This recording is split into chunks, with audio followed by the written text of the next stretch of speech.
Boom! We are live, ladies and gentlemen, boys and girls. Welcome to the Nolan Hawkeye Anthony YouTube channel. Sorry about that. And I hope you guys are having a fantastic week wherever you may be. And of course, however you may be listening.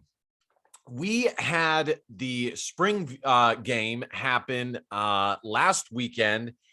And unfortunately, it was a little bit more difficult than expected to receive tape or highlights of the spring game. And, you know, it's really a bummer for me because of number one, doing this, and number two, in an era where on YouTube, there are so many channels that will go through the effort of cutting up and mashing and making highlights of the games and the spring games. It stunk that we did not have the Iowa game because, well, it's more of a practice rather than an actual spring game. Now, as far as football is concerned, I don't have a major issue with Iowa having a more controlled version of a spring game in order to maintain the risk of injuries and in order to continue to coach and teach. That is the reason you have a practice rather than an actual game. And if you look at the on the field results, it seems that perhaps that is the better route to go. But as a fan and doing this, in certain regards, there are some limitations. Nonetheless, the film that I needed to see came out courtesy of Blackheart Gold Pants. I'm ecstatic that they revealed this. And so I will be offering up for free, unlike other places, my thoughts on the spring practice. And in my opinion, you have to start here. Number one, which is it is just one practice.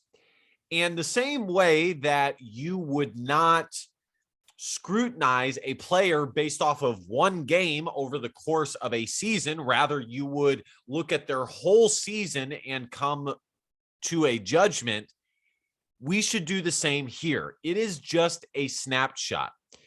The coaches are the only ones who get an in-depth, day-by-day look at each and every player and whether they are playing at the level they need to at a consistent pace. Now, in the past, I have brought forth concerns from Iowa fans, and I think they are realistic concerns, which is that the Iowa coaching staff would rather play a guy that they see a lot of consistency from and that they feel more comfortable with because they've seen them more than some other guy, then they would play a guy who has a ton of potential, a ton of talent that they haven't seen a ton from.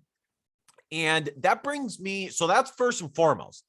This is just a snapshot, and it would be ludicrous to come to sweeping generalizations about the roster and the team and what the players can be or can't be just off of one practice, because everybody has bad practices. And another thing that I want to point out to you guys from a former Division I athlete myself is that some guys are better practice players than they are game players. And some guys are better game players than they are practice players. They are, weirdly enough, two different things. Now, some guys are good at both. They do well in both. But over the course of my athletic career, which of course is done now, there have been many guys that I have known who were excellent practice players, but when it came time for the game, they were mediocre. And I'm not sure why it doesn't translate, but sometimes it simply does not. And so that is important to note, in my opinion. Now, the highlights I'm playing in the background will be Spencer Petrus's highlights. So that's number one. The second thing that I would like to point out here is that a lot of guys were injured and we didn't get to see them. And from my vantage point, again, as a fan and as a guy who does this as a high level, not job, but, something that you do for fun at a high level, I guess, a hobby, that there were a lot of injuries and I wanted to see certain guys play that I did not get to see. And the main ones would be the running back group and the wide receiver group. And we did not get a chance to see them. Unfortunately, we did not get to see pretty much any of them. Brody Brecht, Keegan Johnson, Arlen Bruce. Arlen Bruce may have played. I'll have to go back and rewatch. Gavin Williams, LaShawn Williams, even Devin Hilson, we did not get to see. And I was looking forward to seeing Devin Hilson play. I really was looking forward to seeing the running backs. And like I said, the wide receivers, because the fact of the matter is the number one quarterback and all the players will be playing with the number one guys. And not only did I want to see some of the guys that are coming through the ranks, but the guys that will be top of the depth chart. I wanted to see I wanted to see them in order to get a more crystal clear, well, not crystal clear, but more of an understanding of how they all work together. I really, really did want to see that. So I think that those two things are important to note before giving my thoughts on the practice. Number one, you got to take it with a huge, huge grain of salt. And number two, a lot of guys were indeed injured. Now, thoughts on the spring practice. Well, it was highly reported that Spencer Petras was, to put it mildly, mediocre. He was mediocre. It was reported that he missed a lot of throws. As you guys saw in the video that I have playing in the background. The second video here is Alex Padilla, and this video is Spencer Petras. And, I have been a pretty strong defender of Spencer Petras, especially in the 6-2 season that the Iowa Hawkeyes had during the Koof campaign. I was a pretty strong defender of his. I would say things like he wins games. And that's all that matters, is him winning games. His wide receivers are not up to snuff as much as they should be. But of course, even that is not true. One of his receivers is playing in the NFL on an active roster and got drafted. And the other one in Amir Smith-Marset, and the other one, Brandon Smith, was a high-level candidate to make the Dallas Cowboys. So there has been talent on the roster for Spencer Petras to work with. And now, and this is why I wanted to see the first unit wide receivers, I think that this is, and I know I've said this a few times before, but I really do think this now. I think that this is the most talented wide receiver core that Iowa has had in years. They are littered with highly recruited guys, highly skilled, highly talented, highly recruited, as I said, with game experience and talent, some more than others. Nico Reganey, Charlie Jones have been starters for multiple seasons. And even if they haven't been full-blown starters, they have gotten strong playing time for multiple seasons. So those are the security blanket guys that will move the chains. We have that. Then on top of that, now we have playmakers in guys like Arlen Bruce and Keegan Johnson. And I think Iowa is developing the X receiver in Brody Brecht and Jackson Ritter. So in other words, there are more than enough pieces for the quarterback to work with. We can no longer use that as an excuse for the quarterback that there aren't enough playmakers around him. The other thing I would add is outside of the receivers, whoever the starting quarterback is going to be will have probably the number one tight end in the Big Ten in Sam Laporta. So there is plenty of talent on this roster. Now, going back to the spring practice, again, Spencer Petras underperformed according to all the reports and the videos that we have seen. He overthrew balls and did not hit on almost any of the deep passes, which is more or less the same that we have seen out of Spencer Petras. The other thing that I think is important of note is Spencer Petras, because I said this previously, I said who in my quarterback preview video, which you guys can watch on the YouTube channel, I said that perhaps Spencer Petras will be much more athletic, even though I highly doubted it. I said it's possible, but I highly doubted it because you are what you are athletically. You are what God gave you athletically. But there were reports that Spencer Petras was working to be in the best shape that he has been in his career at Iowa. And from what we saw, Brian Ferentz is continuing to use Spencer Petras in the same way that they have been using him. Now, the reports for the other quarterbacks and what we can see here.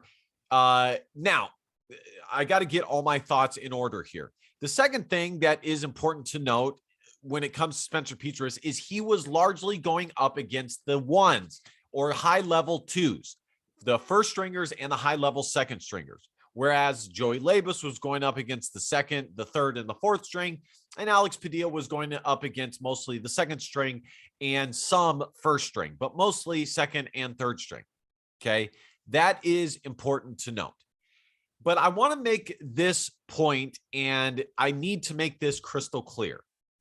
In my opinion, although I have given Brian Ferentz some praise, he has put together some beautiful games, aka against USC and aka Ohio State. He has put together some awesome coached games for the Iowa Hawkeyes. And there's been a few seasons where Iowa's offense has averaged a good amount of points. Even with that being said, until Brian Ferentz proves otherwise, this statement that I'm about to make will remain true, which is Iowa needs a quarterback that can overcome the lack of offensive coordinator, or the lack of an offensive coordinator being good enough for the offense to do what it needs to do, if that makes sense. They need a quarterback who can do things in spite of an average to below average offensive coordinator. Now, I have an open mind and think it is totally possible for Brian Ferentz to put together a much better offensive campaign this season as he is now the quarterback coach. But I will believe it when I see it. I will not make any predictions for him. And I will not go out on a limb for him either. Iowa needs a quarterback that can do things in spite of the offensive coordinator. And in my opinion, that means a guy like CJ Beathard, a guy like, Ricky Stanzi, a guy like kind of Nate Stanley, but he's not the example that I'm mostly thinking of. A guy like Brad Banks, Drew Tate, guys that can make things happen on their own, who can improvise. And as I said, do things in spite of the offensive coordinator. And in my opinion, that is not Spencer Petras. Spencer Petras is not that guy. He would be a quarterback who would be great for Alabama. And I said this when it came to Jake Rudock versus CJ Beathard. That type of quarterback would be great for Georgia, for Alabama, for Ohio State, or whoever. A quarterback who will not make mistakes, will be a good leader, and will for the be a good hander offer. Okay. That type of quarterback who makes limited mistakes is great for an Alabama type team. Now, of course, there's more talented quarterbacks on those rosters, and so they'd never go with Spencer Petras. But again, in theory, they would be better. Or that's a situation that they would be better for. Iowa needs a guy like a CJ Beathard. And in my opinion, the guy who is most likely to be that guy is Joey Labus. And I think we saw glimpses of that this past weekend in the spring practice. We saw passes from him on the move. There were so many things, so many different versions of the offense that just showed that you can do so much more with him. The playbook expands with him. He takes pressure and ease off of the offensive coordinator because he can be mobile. He just opens up avenues because of his abilities. So that is the main point that I want to make, is that none of my opinions have really changed from the spring game. I still think that Iowa will end up going with Spencer Petras. But me personally, I would do everything I could to get Joey Labus ready for the season, because I think he is the future of this Iowa Hawkeye team for all the reasons I just listed. I really, really do. Now, will the Iowa coaching staff do that? I doubt it. I doubt it. Now, the last thing I'll say about the offense, and again, there's not a whole lot to say because so many guys were out.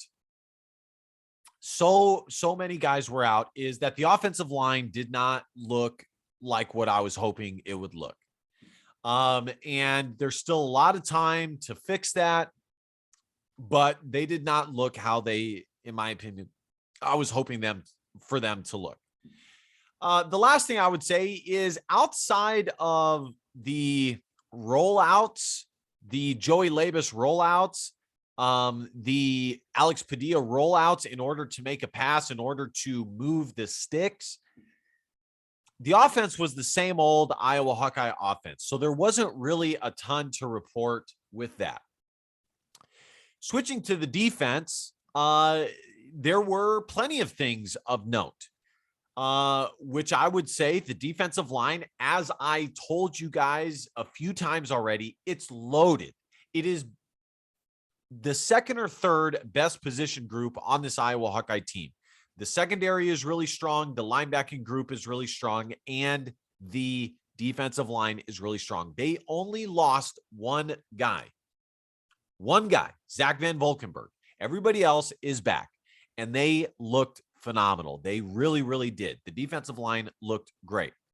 Xavier Wanpa looked good. Cooper DeJean, as I told you guys, he is a stud. I said that many times. The dude is a stud. And when you have my type of background, you can look at a guy like Cooper DeJean and just know immediately that he's going to be successful because of how much he dominated in high school. And not just one sport, in multiple sports, multiple. So I'm not shocked in the least that he is killing it. So he did really, really good. The defensive line did good. The backup linebackers did good. Cooper DeJean and Xavier Wanpa looked good. This is the projected depth chart after the spring game. So let's run through that real quick. Quarterback, and this is by David Eichholt. So, take it with a grain of salt, I guess. Starter, Spencer Petras. Backup, Alex Padilla. Third string, Joey Labus. I agree. I would say that is likely what it will be. Running back, Gavin Williams. LaShawn Williams, agreed. Wide receiver, Keegan Johnson at the X. Charlie Jones at the wide receiver 2. And Nico Reganey at the slot. I agree. Now, I would look at it a little bit differently. I don't look at it as who the starting wide receivers are as much as I view it as the top group of wide receivers, the ones who will get snaps. And it would be Keegan Johnson, Arlen Bruce, Charlie Jones, Nico Reganey, Brody Brecht, and maybe Jackson Ritter, and maybe Deontay Vines. Those are the top 7 wide receivers who may see snaps. Definitely some of the guys I named will definitely see snaps. Tight end, Sam Laporta, number 1, second string, Luke Lachey. Steven Stilianos, the transfer from Louisiana, will be third string. And this is the offensive line. Not really a ton that is surprising. Nick DeJong has lost his starting spot. Connor Colby has switched to left guard instead of right guard. Logan Jones is slotted in at center. So there you have that. Here is the defensive line. Here, not really a ton that is surprising. I think it's possible that Deontay Craig is the starter at right defensive end, and Lucas Van Ness is kind of just a guy that they put wherever they need him to put. He's not necessarily a starter, but he's also not a backup. They just put him where they need to put him. Linebacker, no real shocks there. Jaden Harrell is a new guy. He is out of Urbandale. He has Terry Roberts or Jermari Harris as the starting left corner. I think they're probably, they're going to go with Terry Roberts because, Jermari Harris is suspended for the first game due to his OWI. But we will see after that. I think if Terry Roberts plays well, he will continue to be the starter. Riley Moss is right corner. You guys can see the backup, Brandon Dave Fernandez. And here is safety. Kayvon Merriweather and Quinn Schultz will be the starters. Second string will be Xavier Wanpa for strong safety. I think Sebastian Castro will be the second string for free safety, if not the starter. And they have Cooper DeJean as the starting cash. Another thing that is important of note is the kicking game wasn't great. Hopefully that improves. But that's about it, folks. Listen, as I said, there's not really a ton that can be learned from just one practice. The main thing I think that you can make observations about is the quarterback position. But even then, you have to be careful because, again, it is just one game. At least Iowa didn't look like Illinois in their spring game. And if you don't know what I'm talking about, check that out. All right, folks, thank you guys so much for watching. This channel is so close to 1,000 subs. I couldn't be here without you guys. This is so incredible. I am so flattered and just supportive of all you and this journey we're on together as massive Hawk fans. And I can't wait till we hit 1,000 subs. So please consider hitting that subscribe button because, subscribing makes you feel good. At the very least, like, comment, share. You know the drill. I will see you guys next time. DBAP, don't be a pussy willow. And facts are feelings because your feelings just don't matter. Love y'all. Go Hawks. Bye-bye.